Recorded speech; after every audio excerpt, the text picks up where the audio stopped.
మీకు చేత కానప్పుడు. అంతేగాని అసలు మీకు ఫస్ట్ బేసిక్గా మీరు మీరు ఎమ్మెల్యే కిందన అర్హత ఉందా? మీరు కాల్పుల కేసులో మీరు ఏ రకంగా బయటకు వచ్చి ఉన్నారు? మీ మానసిక స్థితి బాలేదు అని మెంటల్ హాస్పిటల్ దగ్గర నుంచి సర్టిఫికేట్ తెచ్చుకుంటే మీకు ఆ కేసులో ఊరట వచ్చింది.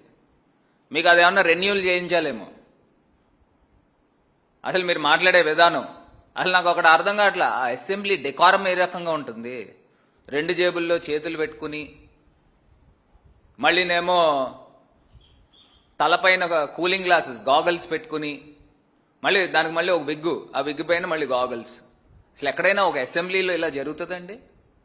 అందులోనూ ఫ్లోర్ ఆఫ్ ద హౌస్లో, బయట కూడా కాదు, అసెంబ్లీ బయట కూడా కాదు, ఫ్లోర్ ఆఫ్ ద హౌస్లో మీరు చైర్కి సంబోధిస్తూ జేబుల్లో చేతులు పెట్టుకుని మాట్లాడే విధానం, ఆ హై హ్యాండెడ్నెస్ అసలు ఏంటి అని అసలు అర్థం కావట్లా. ప్రజలకు మీరు ఏం సమాధానం చెప్దాం అనుకుంటున్నారు?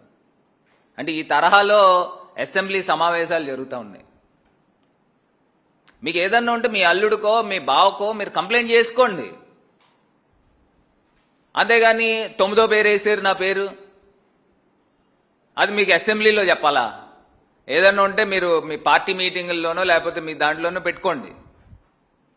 అంటే మీ స్థాయి ఏంటనేది మీ జనసేన వాళ్ళు చూపించారు 9వ పేరు వేసి. అసలు మీరు మాట్లాడే విధానం అసలు నేను అడుగుతా ఉన్నా, డైరెక్ట్గా అసెంబ్లీలో మీరు ఈ పదజాలం వాడచ్చా? బహుశా బ్రీత్ అనలైజర్ పెట్టాలేమో అసెంబ్లీకి వచ్చినప్పుడు కూడా. మీకు ఆ రకమైన పరిస్థితులు మీరు ఈ అసెంబ్లీలో తీసుకొస్తున్నారు, ప్రజలు గమనిస్తూ ఉన్నారు. అది మర్చిపోవద్దు. జనరల్గా మీరు బాలకృష్ణ గారు మాట్లాడే మాటలు ఇప్పుడు అసెంబ్లీలో మాట్లాడిన విధానం ఒకసారి మీరు కంపేర్ చేయండి. ఆ మాట తీరు ఏ రకంగా ఉందో ప్రజలకు